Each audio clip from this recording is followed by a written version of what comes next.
সুলতানপুরে United যুব সংঘ ও সমাজ কল্যাণ সংস্থার উদ্যোগে বৃক্ষরোপণ কর্মসূচি 2025 অনুষ্ঠিত হয়েছে। ফেরদৌস আহমেদের তথ্যচিত্রে বিস্তারিত। ক্যামেরায় ছিলেন মজিদ আহমেদ লেবু।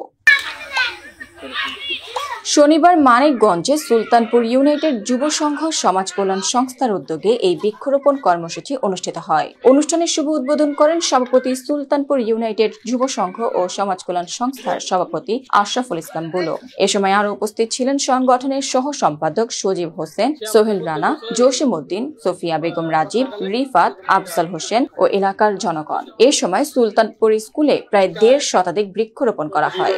যুব সংঘ এবং সমাজ কল্যাণ যুব সংঘ আয়োজিত আজকে বৃক্ষরোপণ কর্মসূচি যুব সমাজের উদ্যোগে আমি উদ্যোগকে ধন্যবাদ জানাই এবং পরিবেশ সুন্দর রাখার জন্য আমাদের অক্সিজেনের প্রয়োজনে এই গাছ খুব মূল্যবান এবং দেশের অবকাঠামো তৈরির কারণে আমাদের এই গাছ লাগালে যদি এই গাছ সুন্দরভাবে লালন পালন করে সুন্দর করা যায় তাহলে আমাদের দেশের এবং সমাজের সকলে উপকৃত হবো।